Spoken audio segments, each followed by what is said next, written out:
A redox reaction today in basic solution. This is a little bit more complicated than balancing a redox reaction in an acidic solution. There's just one additional step. But if you're getting good at acidic solutions, you should be just fine with this one. You should have your steps for balancing redox reactions out on your blue sheet, and we will go ahead and take a look at this first example problem here. We have a basic solution. And in this problem, we have aluminum plus the permanganate ion forming manganese 4 oxide and the tetrahydroxyaluminate ion. The first thing that we always do when we're balancing redox reactions is assign oxidation numbers to all atoms. So if you're looking at your steps, you can follow along with me. We're going to go ahead and start by doing step number 1. It is important to follow these steps in order. So using your periodic table and your rules for assigning oxidation numbers, we know that aluminum in its pure elemental form is going to have an oxidation state of 0. We know that for the permanganate ion, the overall polyatomic ion's charge is equal to -1.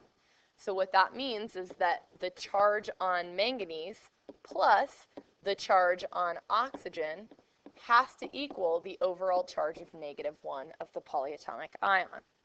We start with oxygen first. Oxygen is always an oxidation state of -2 unless it's a peroxide. Manganese has multiple oxidation states, so in order to determine which one to use, we look at this overall equation. Something plus a -8 has to equal -1. What plus -8 equals -1? Well, a +7. We take a look at the periodic table, and it turns out that +7 is one of the possible oxidation states for manganese. We'll go ahead and write our oxidation states above the atoms that we're looking at. On the product side, we see that oxygen, again, is not a peroxide, so it has an oxidation state of -2. 2 times a -2 gives us a -4 here. So we're looking at what plus a -4 equals 0 for a neutral molecule. Well, manganese must then be +4. Looking at our tetrahydroxyaluminate ion, we see that the overall polyatomic ion has to be equal to -1. So we know we have aluminum plus our 4 oxygen atoms plus our 4 hydrogen atoms, and all of that is equal to a -1.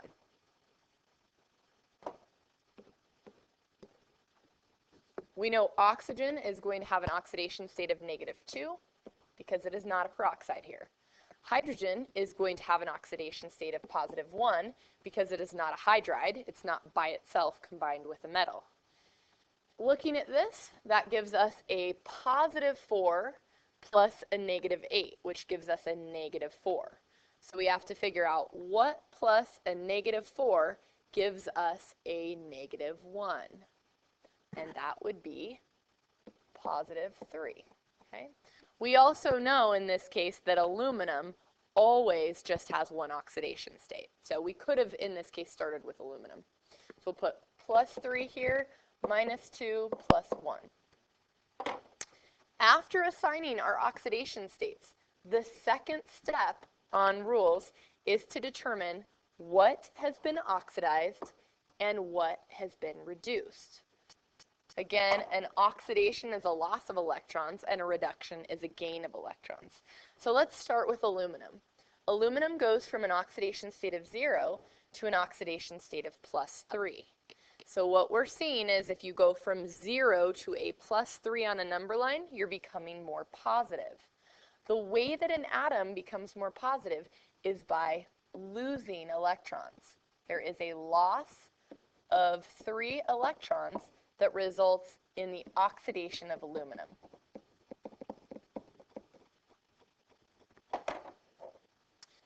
Looking at our next chemical species, we see that manganese changes from a +7 oxidation state to a +4 oxidation state. The way that that happens is by gaining 3 electrons. A gain of electrons results in a reduction. So manganese is reduced. Looking at our steps here, we are on step number 3, where we split into 2 half reactions. And we're going to write an equation for each of our half reactions, including electrons. So our first half reaction here is aluminum going to the tetrahydroxyaluminate ion. And we want to include electrons here. So what we see here is that aluminum is losing electrons. A loss of electrons, just like a loss of energy, is going to show up on the product side. So we want to put our 3 electrons on the product side. Now, if you look at this, we notice right away that we don't have the same number of atoms on either side. We don't have any oxygen or any hydrogen atoms at this point on the reactant side. So when we're looking at our steps, we know that it is okay to balance oxygen by adding water. So we're looking at step number 5. We balance oxygen by adding water because we know solutions are primarily made up of water. It is an aqueous solution. We also know, in terms of balancing our hydrogen, we can balance hydrogen by adding the hydrogen ion. However, this situation is going to be a little bit different because we are balancing a redox reaction that's in a basic solution. If you think back to the acids and bases unit, by definition, a basic substance has more hydroxide ions than hydrogen ions. Therefore, we don't want to leave ourselves with the hydrogen ion by itself. So what we're going to do is we're going to go on to this additional step for a basic solution. Anytime you add hydrogen ions to the reaction, you have to add hydroxide to both sides of the half reaction equal to the number of hydrogens added in the previous step. And then what we're going to do is we're going to be able to combine hydrogen and hydroxide that are on the same side to make water.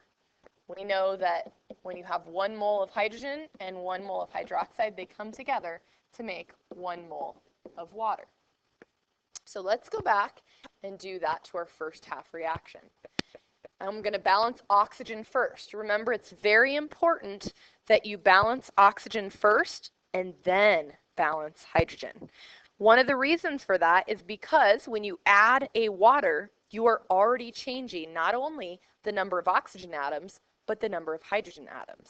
So you want to save hydrogen for last. We need 4 oxygen, so I'm going to add 4 water to the left side. After doing that, my oxygen is balanced, but my hydrogen is not. I have a total of 8 hydrogen atoms. In order to make 8 on the right, I add 4 H+ ions. Now remember, this new rule here for a basic solution is that we have to add hydroxide to both sides of the half reaction equal to that of hydrogen. So on the right-hand side, I add my 4 hydroxide. On the left, I have to do the same thing. I add 4 hydroxide ions. Now, wherever there is hydrogen and hydroxide on the same side of the equation, I can combine this and create water. So we're going to change that to 4 water molecules. Now, if we check our atoms, we have 1 aluminum on both sides. We have 8 hydrogen plus 4 hydrogen, so that is a total of 12 hydrogen. I have 4 hydrogen here plus 8, so 12 hydrogen on that side. Hydrogen and aluminum are balanced, and when I check my oxygen, I've got 4 plus 4, which is 8, and 4 plus 4, which is 8. Looking at charge, the charge on the left-hand side is equal to a -4. The charge on the right-hand side, we've got a -1 and a -3 and neutral. So that is also equal to a total of -4. Charge and atoms are balanced. We have just looked at our oxidation half reaction, where electrons were lost. Now let's go ahead and take a look at our reduction half reaction.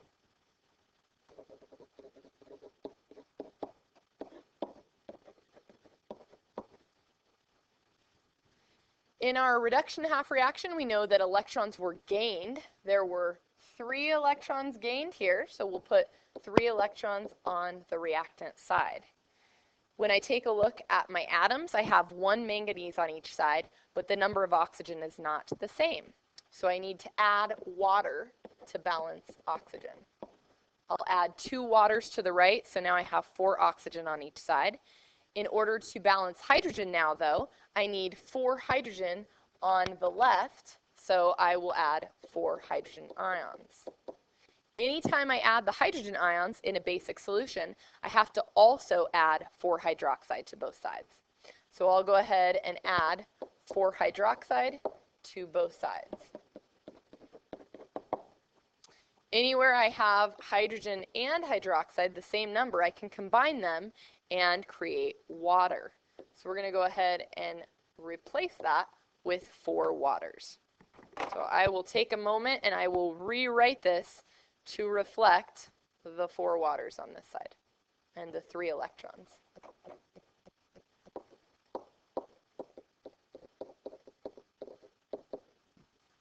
All right, so at this point we have a total of a -4 charge on the left, -4 charge on the right, and we have the same number of atoms on each side. So now when we go back and look at our steps, after balancing each of the individual half reactions, what we do is we combine our half reactions and cancel like terms.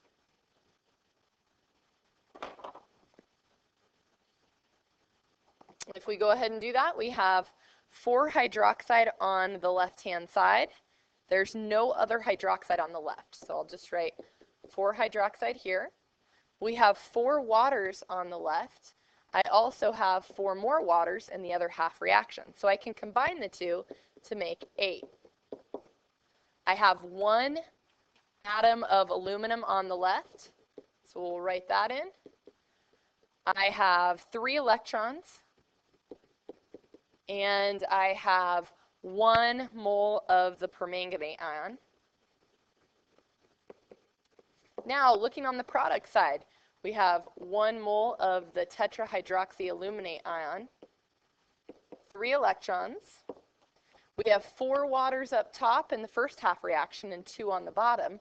We can combine the two, and we have a total of 6 waters on the product side. I have 1 mole of manganese 4 oxide, and I have 4 hydroxide ions. Now I want to look and see if any like terms can be canceled. If I have the same thing on the reactant side as the product side, it gets canceled out. In other words, 4 ions of hydroxide were consumed and 4 ions of hydroxide were produced, so we have a net 0 in our overall equation. 8 water molecules were consumed and 6 water molecules were produced, so we have a net 2 water molecules that are consumed in the overall reaction. Aluminum can't get canceled out here. 3 electrons are being gained and 3 electrons are being lost, so the electron number cancels, which is good. We shouldn't have electrons in our overall reaction. So now when I rewrite this to show the overall reaction, we have 2 waters plus aluminum plus MnO4 minus 1 producing OH4 minus 1 plus MnO2. So this now is my overall chemical reaction. We need to double check ourselves. We're now on step number 9, I believe, all the way at the bottom, where we're rewriting and checking for atoms in charge to make sure that we didn't make any mistakes. I have an overall -1 charge on the left, overall -1 charge on the right. We have 4 hydrogen on the left, 4 hydrogen on the right. We have 2 plus 4 oxygen, so 6 on the left, 6 on the right, 1 manganese on the left, 1 manganese on the right. So our atoms and our charges balanced. This, therefore, is the balanced redox equation for this reaction.